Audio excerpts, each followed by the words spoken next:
Haleluya. Puji Tuhan, kita berjumpa kembali dalam kasih dari Tuhan Yesus Kristus. Saya berharap semua dalam keadaan baik-baik, karena memang manusia selalu membutuhkan yang baik. Kita harus berjuang untuk berjumpa dengan Tuhan yang benar, karena kita sadar bahwa di dalam hidup ini bagaimana iblis terus datang dan ingin menyesatkan manusia. Dan itu sudah dimulai dari Taman Eden, di mana iblis hadir dan membuat Adam dan Hawa tertipu. Tuhan berfirman, jangan makan buah itu, tapi iblis datang dan membodohi manusia. Iblis berkata, makan saja, jangan dengar Tuhan. Dari sini kita melihat bahwa yang namanya penyesatan, yang namanya kebohongan itu sangat melekat dengan kehidupan manusia. Karena perjalanan dari hidup manusia diwarnai dengan sebuah tipu daya, sebuah penyesatan yang dilakukan oleh setan, sehingga manusia terjebak dengan hal yang tidak benar. Oleh sebab itu kita perlu berjuang sekuat tenaga untuk mencari kebenaran itu, ya. Karena kebenaran itu sangat langka di dalam dunia. Kebenaran sangat susah ditemukan di dalam dunia. Jadi bukan saja susah, mustahil. Karena kebenaran itu punya Tuhan. Hanya Tuhan yang benar. Tidak ada manusia yang benar. Makanya kalau kita perhatikan sidang di pengadilan itu untuk menemukan satu kebenaran sulit sekali. Perlu saksi kiri, saksi kanan, saksi depan, saksi belakang, saksi ahli, saksi, semua saksi dihadirkan. Karena ingin menggali keterangannya ini cocok enggak. Karena hakim harus melihat dari segala sudut sehingga mereka baru bisa memutuskan sebuah kebenaran. Sedangkan itu pun tidak mudah. Bahkan kebenaran yang diputuskan bisa saja adalah sebuah ketidakadilan. Dan inilah kenyataannya. Jangan bilang lagi untuk kehidupan kekal, maka kebenaran itu pasti akan sulit ditemukan karena manusia disesatkan terus oleh setan. Ya, ada banyak penyesatan-penyesatan yang dilakukan oleh iblis di dalam hidup manusia. Iblis membisikkan di dalam pikiran dan di dalam hati manusia. Masa Tuhan berkolor? Masa Tuhan mati di salib? Masa Tuhan beranak? Nah, ini adalah konsep-konsep penyesatan yang dilakukan oleh setan, dimasukkan ke dalam pikiran manusia. Oleh sebab itu, berjuanglah sungguh-sungguh karena Tuhan mengasihi manusia, supaya jangan sampai kasih Tuhan itu lepas dari dalam hidup manusia, lepas dari dalam hidup kita. Karena iblis akan terus menarik manusia untuk jangan percaya kepada Tuhan. Oleh sebab itu, kami terus berdoa dan kami menghadirkan tayangan-tayangan, kiranya apa yang dibagikan bisa bermanfaat bagi banyak orang, karena bagaimana seseorang mengalami Tuhan, bagaimana seseorang merasakan kuasa Tuhan, bagaimana seseorang mengalami kasih Tuhan, perjumpaan. Dan orang yang berjumpa dengan Tuhan bukan karena dia baik. Orang yang berjumpa dengan Tuhan Yesus bukan karena dia Kristen.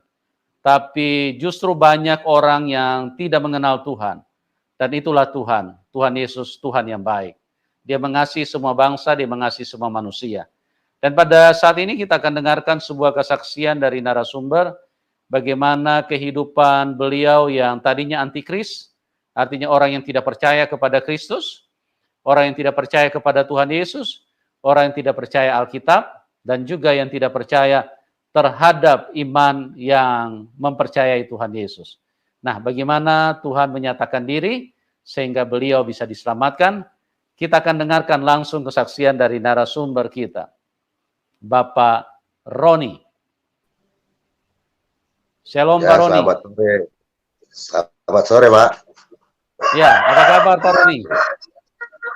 Puji Tuhan, Pak. Baik. Ya, haleluya. Terima kasih Pak Roni sudah hadir. Dan teman-teman, kita akan dengarkan kesaksian yang luar biasa. Bagaimana Pak Roni ini seorang yang antikris tadinya, orang yang tidak percaya kepada Tuhan Yesus, dan sekarang beliau menjadi seorang yang mengasihi Tuhan. Ya, kita akan dengarkan saja langsung dari beliau karena saya tidak perlu lagi untuk menjelaskan secara terperinci. Beliau sudah ada di tengah-tengah kita. Oke, Pak Roni, waktu dan tempat saya serahkan kepada Anda. Tentunya dimulai dari latar belakang dulu, Pak. Ya, terus kemudian bagaimana Ya. Bapak bisa mengenal Tuhan Yesus? Silakan, Pak Roni. Selamat sore kepada semua pemirsa yang ada di channel YouTube Pak Yusuf Manubulu. Ya. Hari ini saya ingin sedikit memberi kesaksian tentang Tuhan Yesus pada channel ini. Nama saya Roni Alpasera. Saya berumur 44 tahun saat ini. Jadi saya ingin menceritakan bagaimana saya bisa percaya kepada Yesus pada saat ini.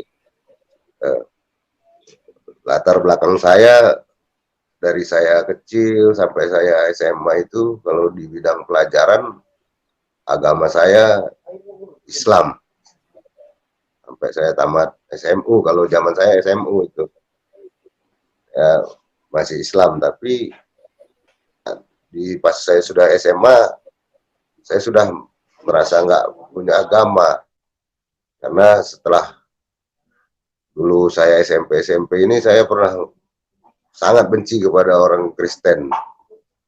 Saya kebetulan ada dulu di dekat rumah saya itu ada sebuah gereja, nggak usah kita bilang gereja apa.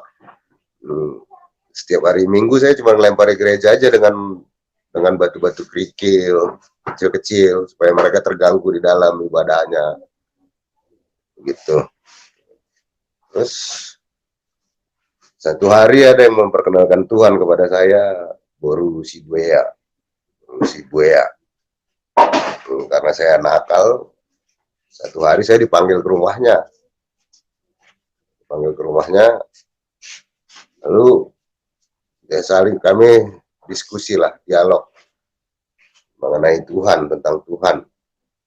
Jadi dia menjelaskan tentang Tuhan dia, saya hanya mendengarkan pada saat itu.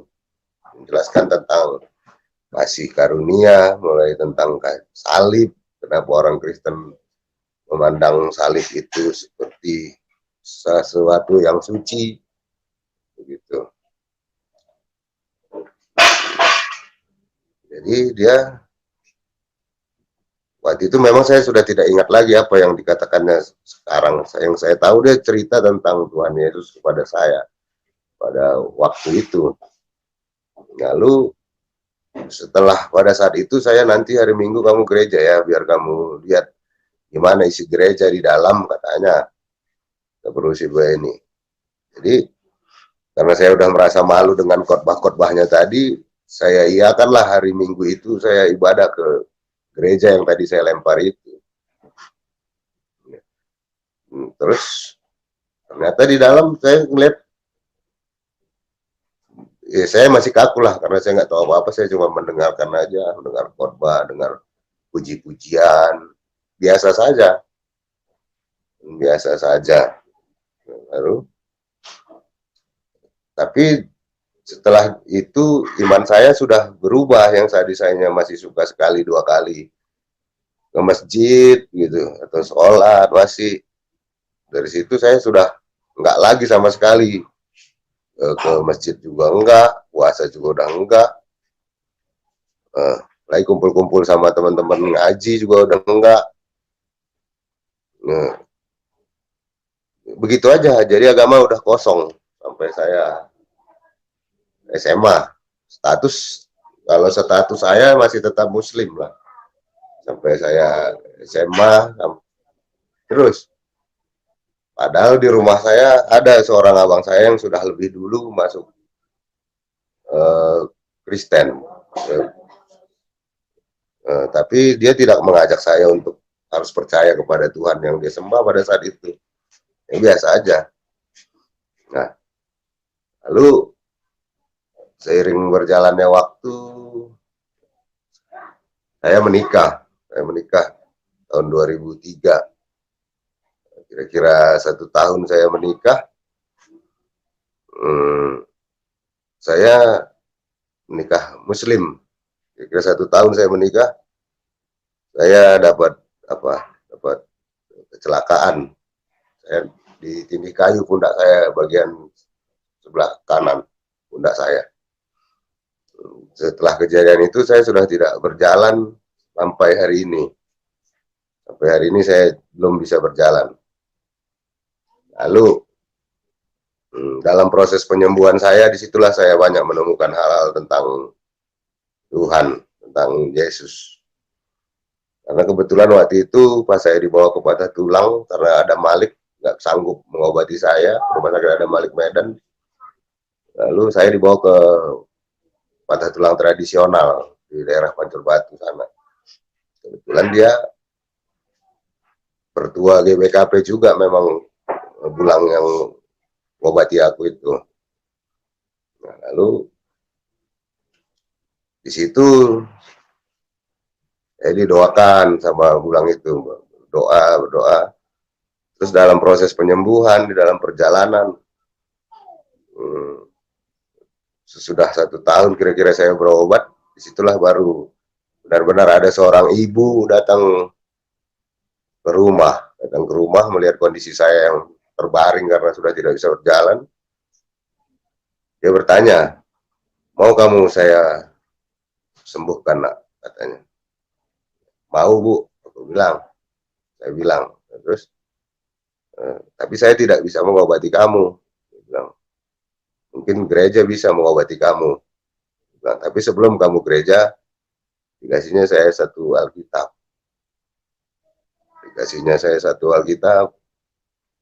Lalu saya baca-baca.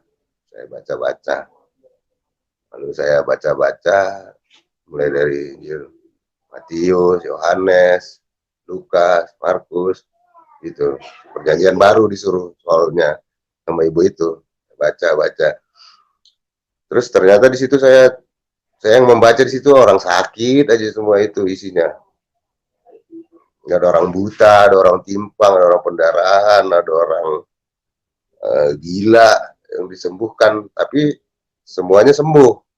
Ada yang di kolam Bethesda bertahun-tahun, gitu.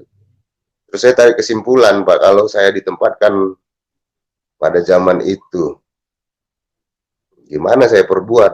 Nah, kalau zaman saya sekarang kan udah enak, udah ada mobil, udah ada motor, udah ada kursi roda dalam hati saya. Coba kalau saya dulu di zaman ini, mungkin saya nggak sanggup, saya pikir lagi. Tapi di zaman itu ada seorang penyembuh. Nah, itulah yang dibilang Yesus di dalam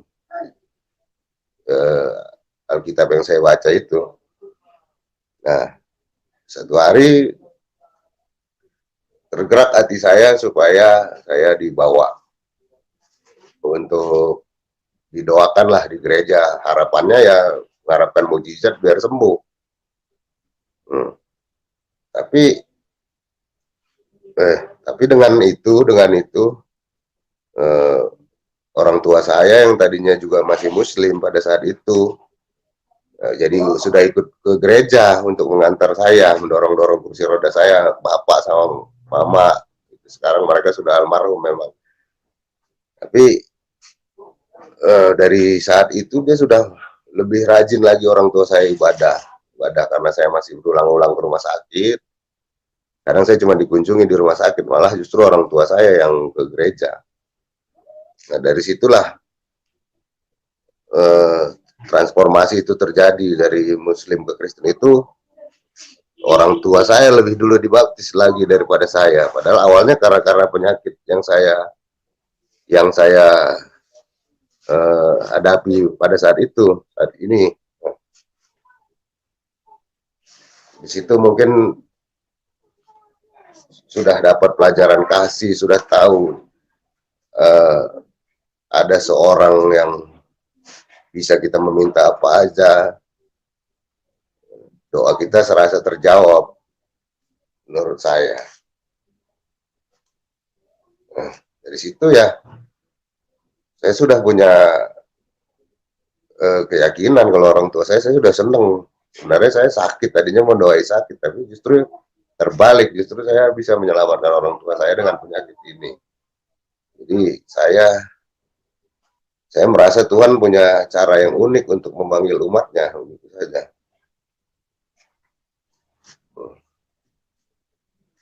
Nah, seiring berjalannya waktu, lama-lama kalau kesaksian lagi saya, namanya saya sakit lama sudah kan, lama-lama saya pernah juga mengalami hal-hal stres apa gitu. Saya sempat minum racun rumput, namanya Roundup. Kalau di kampung ini Roundup, racun rumput. Di sini saya beri kesaksian sedikit. Di situ saya karena waktu itu di ladang mati semua ayam orang tua saya, ayam bapak. Saya merasa penyakit ini yang bawa semua sehingga ayam itu mati. Lalu saya mencoba bunuh diri lah dengan minum Roundup itu. Saya kebetulan ketemu ada Roundup itu di samping-samping gubuk yang di ladang. Saya minum 1 liter itu tanpa berhenti. Saya minum. Saya lemparkan botolnya. Saya pikir minum racun itu langsung mati seperti yang di TV-TV itu. Kalau kita minum langsung mati gitu. Ternyata enggak. Ada proses. Dari setelah saya minum racun itu, mulut saya udah mulai berbau, sini mulai panas, tenggorokan, terus sampai perut mulai panas. Terus pada saat itu saya melihat ke atas langit. Setelah kira-kira 20 menit saya minum itu, saya melihat ke atas langit. Saya sudah melihat bumi ini berputar semua. Udah gini-gini saya di kursi roda itu, kok jadi gini dalam hati itu kan. Baru aku tersadar lagi. Tersadar, dan itu aku berdoa, ya Tuhan, aku udah jadi takut, jadi aku udah berdoa, ya Tuhan, kalau ada kuasa-Mu, selamatkan aku sekarang, aku bilang gitu. Nah, terus karena aku udah merasa pusing, aku masuk ke dalam gubuk itu dan aku membaringkan diri.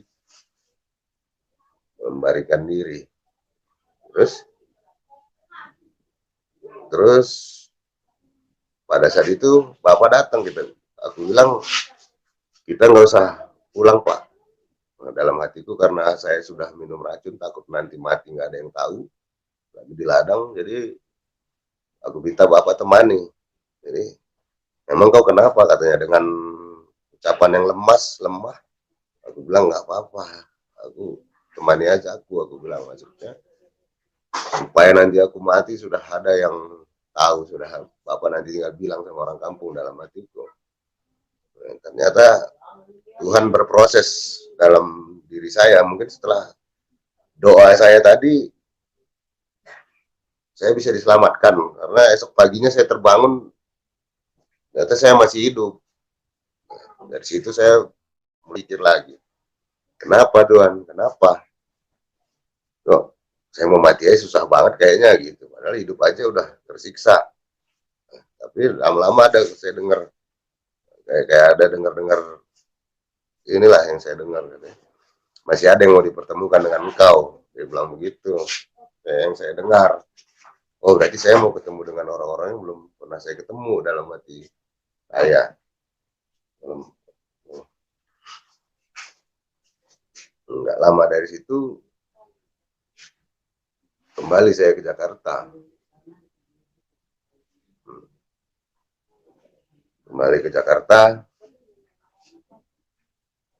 Di situ sudah masuk-masuk ke panti, saya mulai aktif, mulai menjadi penyemangat buat orang-orang panti. Saat ini saya pas sudah berangkat ke Jakarta, situ saya mulai diberkati dari tahun berapa, 2000 berapa, dulu Pak ya sudah.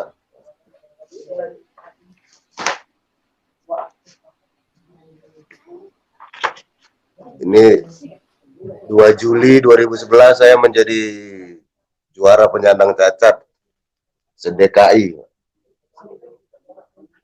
Nih, ini kejuaraan Kapus Rehab Cup ke-5 2011, Kementerian Pertahanan RI, Pusat Rehabilitasi.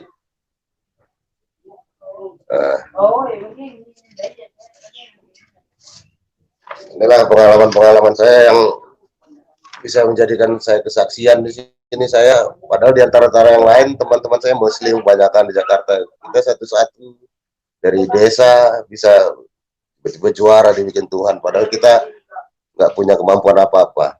Ini juara 2 karena campuran. Tahun 2011 saya dapat piala 2.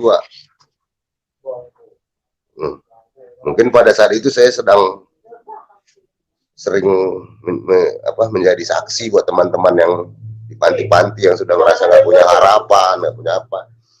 Jadi gue bilang Tuhan itu ada. Dan di tahun itu pula saya dibaptis di 2011 juga. Dari saya kecelakaan masih lama prosesnya untuk saya menjadi seorang Kristen, tapi di tengah-tengah perjalanan untuk saya dibaptis ini sudah banyak sekali kesaksian. Ini di CWS Belagio saya dibaptis di Kuningan sana, Pak. Disitulah mulai 2011 lah saya mulai memang benar-benar menjadi anak Tuhan, gitu. Jadi mukjizat yang saya rasakan yaitu tadi, selamat dari minum racun. Terus orang tua saya yang tadinya kekeh menjadi seorang yang Muslim, akhirnya dengan adanya penyakit yang ada pada saya, malah orang tua saya menjadi orang percaya, gitu Pak. Iya, luar biasa. Jadi Bapak Hmm. bisa dengar suara saya, Pak Roni? Ya Pak ya. Ya, jadi Bapak pada 2011 itu sudah percaya kepada Tuhan Yesus ya? Sudah Pak, tapi kan kejadiannya saya ini kan tahun 2004, baru saya menjadi anak Tuhan itu dari 2011-nya, sudah dibaptisnya. Oh, kejadian Bapak sakit itu 2004? Iya. Nah, 2011 itu apa yang membuat Pak Roni mau menerima baptisan? Mau ikut percaya Tuhan Yesus?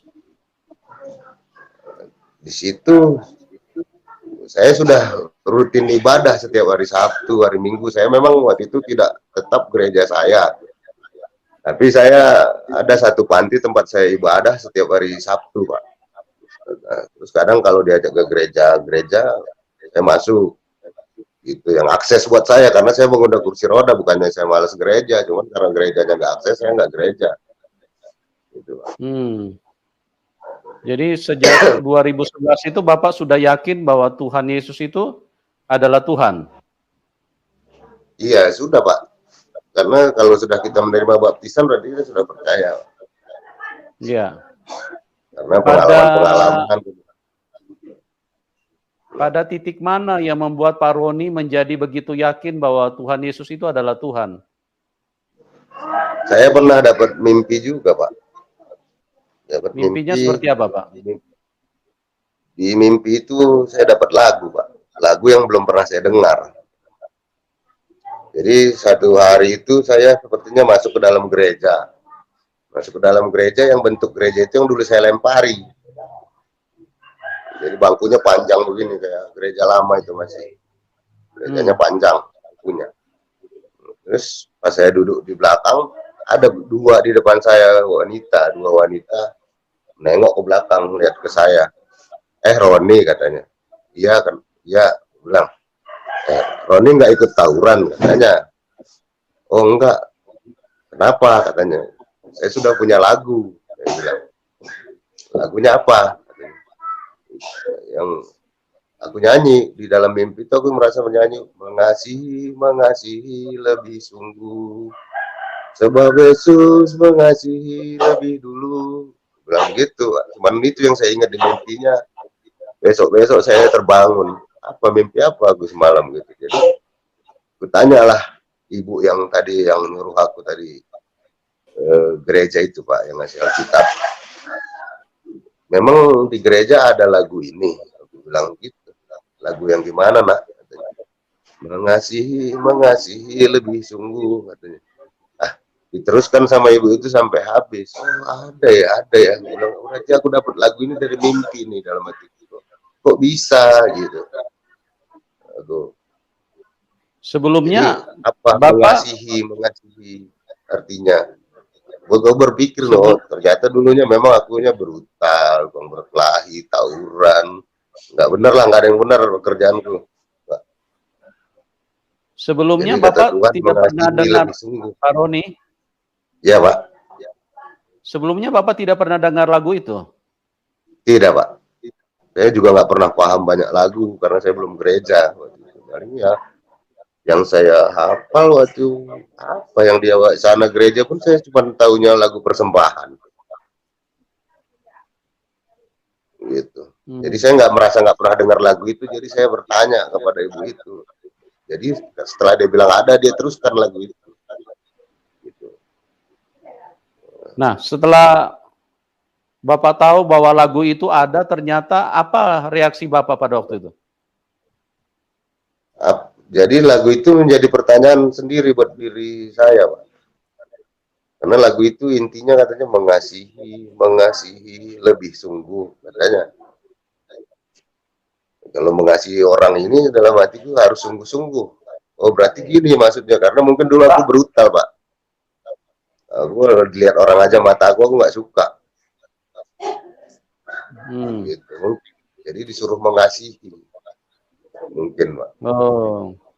Seperti itu. Mengasihi orang itu sungguh. Kalau saya nih, kalau saya mau pukul tuh orang, saya pukul aja gitu, nggak pakai ngomong kalau saya udah nggak suka. Gitu. Kalau sehatnya. Jadi datanglah di mimpi lagu seperti itu kan jadi ini lagi Pak sama saya Pak. Jadi bahan tolak ukur buat saya. Kenapa Tuhan ngasih lebih? Apa maksudnya kan gitu. Satu hari lagi saya ada kesaksian lagi. Waktu itu saya di rumah sakit di Opnam udah kira-kira 2 bulan merawat inap di rumah sakit Umum Kabancahe. Lalu karena saya di sana nggak ada kerjaan, dulu handphone juga jarang, jadi saya cuma baca-baca Alkitab Pak. Baca Alkitab. Ternyata setelah aku dari ibu itu bilang aku suruh baca-baca Alkitab itu saya rasa sudah ada 4 kali saya tamatkan Pak. Tapi mungkin saya nggak lupa ayat-ayat itu dari ujung mana ke ujung mana saya lupa. Tapi saya ingat saya sudah ada 4 kali saya sudah baca Alkitab itu selesai Pak. Dari saya sakit. Terus satu hari di rumah sakit itu setelah saya baca Alkitab saya tertidur kayaknya tertidur sudah lama. Di dalam mimpi itu saya merasa di satu kampung. Terus ada yang memukul saya di samping pundak saya. Hai Roni katanya. Ya bang, aku bilang di mimpi itu. Dia tunjuk, kau tahu kampung itu katanya. Iya bang, kenapa bang? Kampung itu. Di kampung itu kau bisa minta apapun.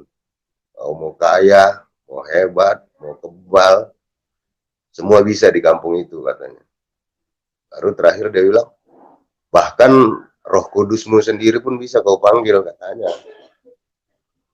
Nah, kayak gitu.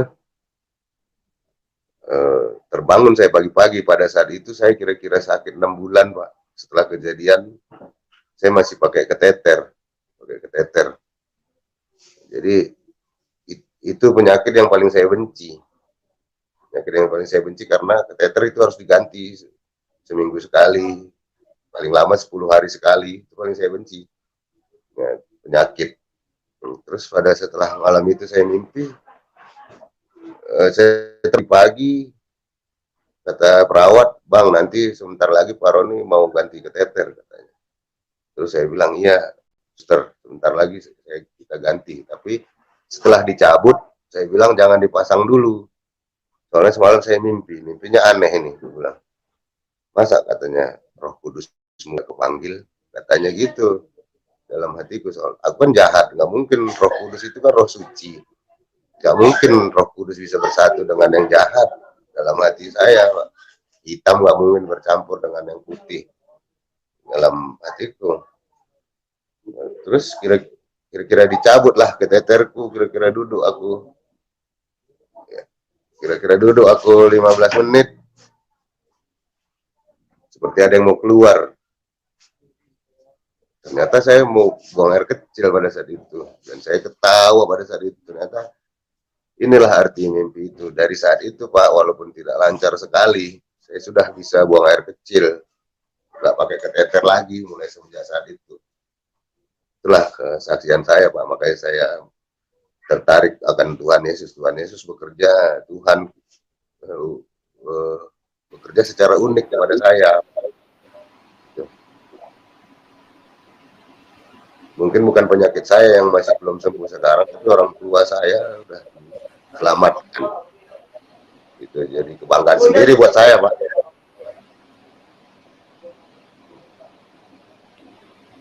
Itulah itu singkat dari saya, Pak. Walaupun berbalik gitu ceritanya. Iya. Ya. Oke, terima kasih Pak Roni atas kesaksiannya, dan Pak Roni adalah satu pembuktian bagaimana Tuhan Yesus itu adalah Tuhan yang baik, ya. Dulu Pak Roni ini suka melempari gereja, dan pada saat beliau terkena penyakit yang membuat beliau tidak bisa berjalan, Tuhan Yesus datang kepada Pak Roni dan menyembuhkannya. Bagaimana Tuhan menyatakan kuasanya, ya, menyatakan kasihnya. Dan di sini kita melihat bahwa Tuhan Yesus itu bukan kelas manusia. Banyak orang berpikir bahwa Tuhan Yesus itu manusia.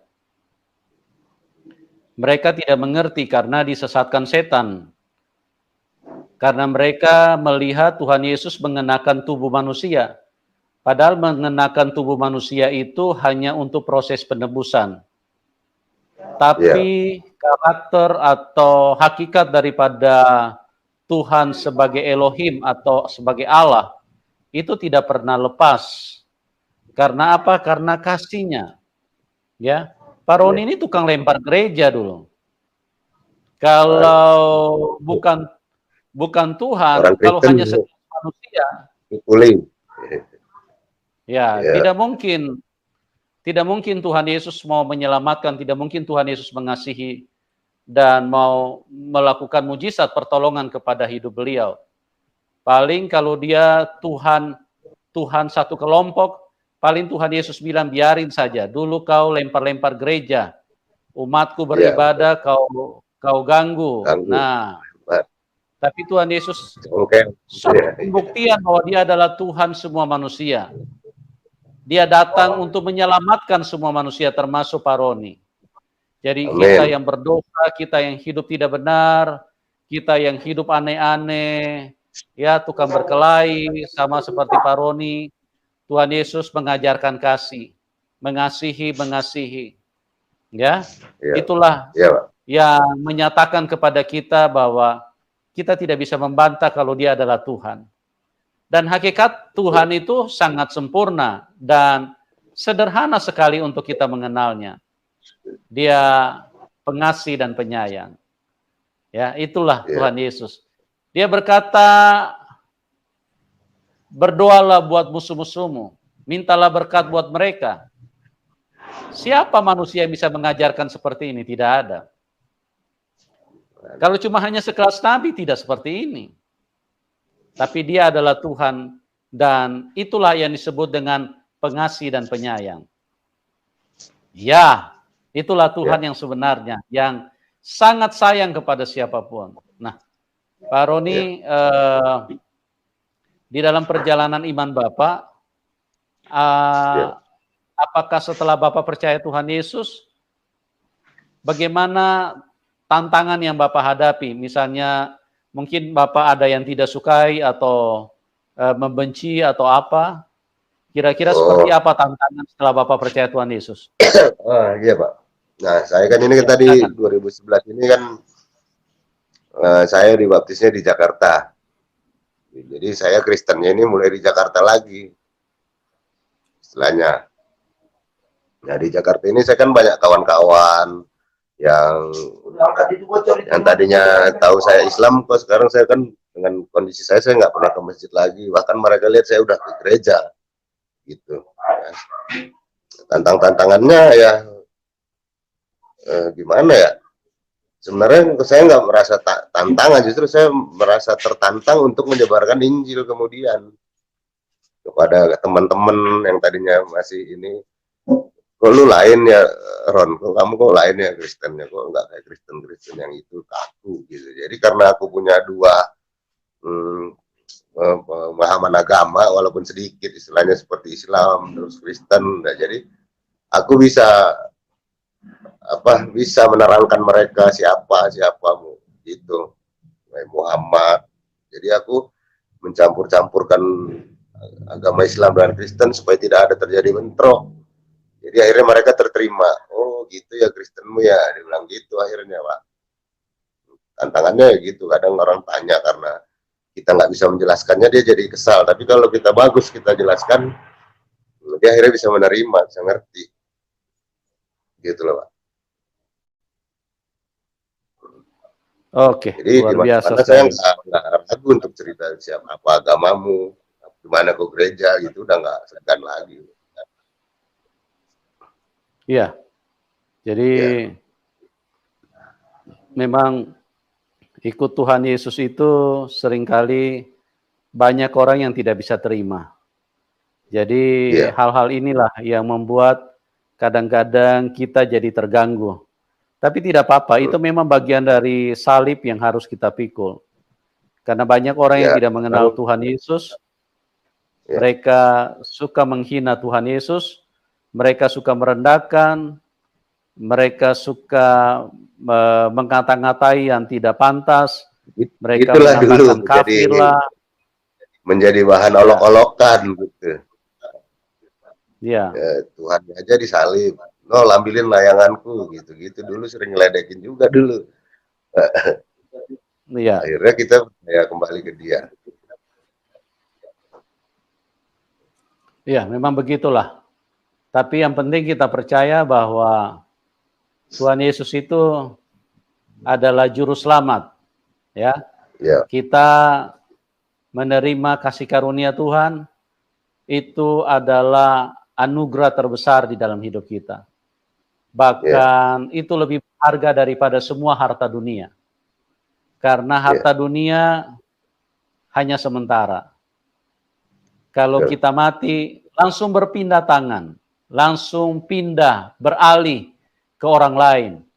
Bahkan kalau dia tidak punya anak, akan langsung beralih jatuh ke keluarga, ke orang lain. Nah, inilah yang kadang-kadang tidak disadari manusia, betapa semua harta kekayaan dunia ini bersifat sementara dan tidak boleh menjadi prioritas kita. Kadang-kadang kita mencari harta dunia sampai lupa bahwa Tuhan itu baik. Sampai kita lupa bahwa Tuhan Yesuslah yang bisa menyelamatkan kita. Jadi itulah yang terjadi, dan saya berdoa supaya apa yang dibagikan oleh Pak Roni bisa menjadi berkat buat teman-teman yang ada di dalam link ini. Nah, Pak Roni, mungkin dari perjalanan hidup Anda banyak mujizat yang dialami ya setelah ikut Tuhan Yesus. Nah, kira-kira mujizat apa yang paling berkesan di dalam hidup Bapak?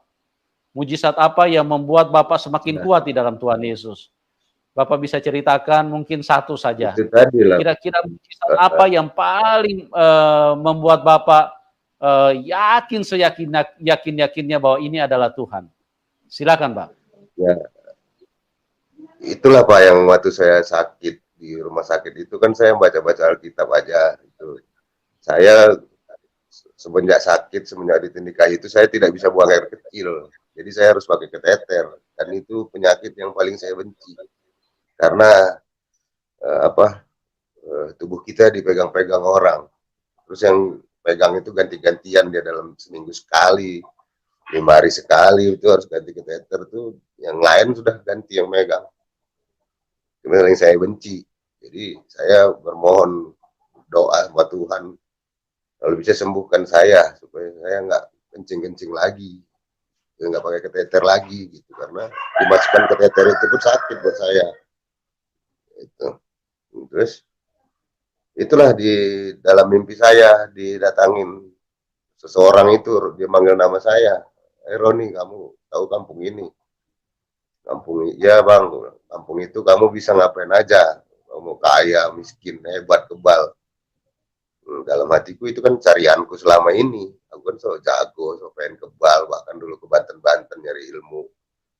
Itu. Bang tawuran, so jago. Nah, tapi terakhirnya yang bikin saya bingung, bahkan Roh Kudusmu pun bisa kamu panggil, dia bilang. Nah, di situ saya bertanya-tanya lagi dalam hati saya, oh, Roh Kudus, Roh Kudus, Roh Kudus.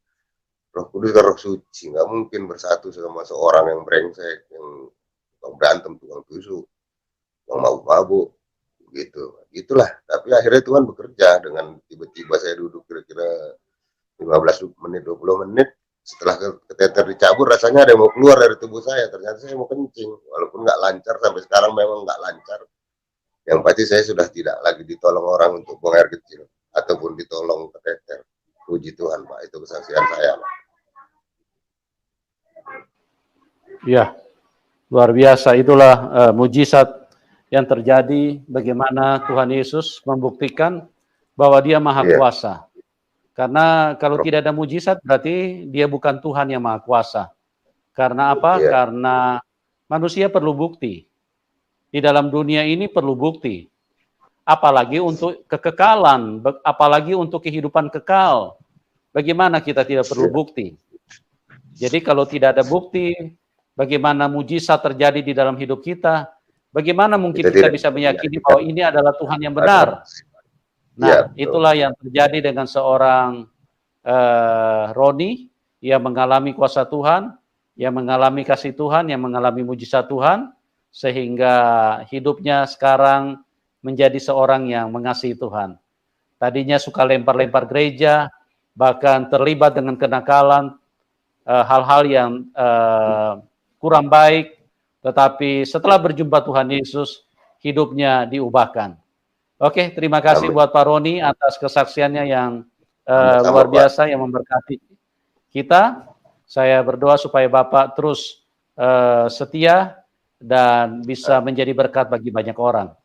Dan juga terima kasih buat teman-teman yang sudah menyaksikan acara ini. Bagi Anda yang diberkati, yang mau dukung Pak Roni, silakan. Nanti nomor rekeningnya kami taruh di layar deskripsi. Oke, buat semuanya, terima kasih dan Tuhan Yesus memberkati kita semua. Sampai berjumpa di dalam program selanjutnya dan salam kemenangan. Amin.